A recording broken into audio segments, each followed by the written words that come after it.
সাধারণত গল্প সমগ্র নিয়ে খুব একটা কথা বলা হয় না। কিন্তু এই গল্প সমগ্রটা নিয়ে কথা বলতে ইচ্ছে করছে কারণ প্রথমত যিনি লিখেছেন তিনি আমার ভীষণ পছন্দের একজন লেখক।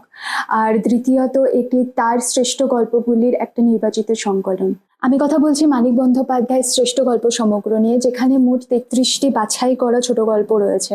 তো তার সাহিত্য জীবনে মোটামুটি প্রায় ৩০০ বা তারও বেশি ছোট গল্প রচনা রয়েছে। আর সেই বিশাল ভান্ডার থেকে নির্বাচিত সেরা গল্পগুলিকে একত্রিত করে এই বইটি রচনা করা হয়েছে। এই সংকলনের অন্যতম আকর্ষণ হলো এর বৈচিত্র্য।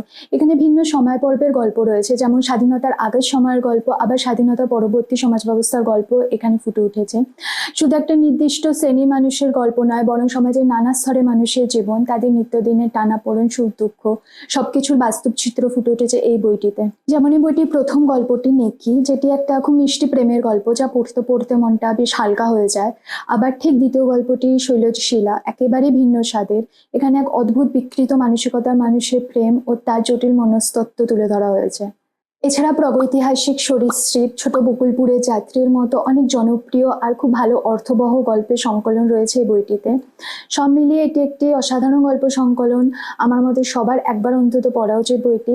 আর যদি কেউ ইতিমধ্যে পড়ে থাকো তাহলে অবশ্যই জানিও যে তোমাদের কেমন লেগেছে। দেখা হচ্ছে পরের ভিডিওতে। Bye bye.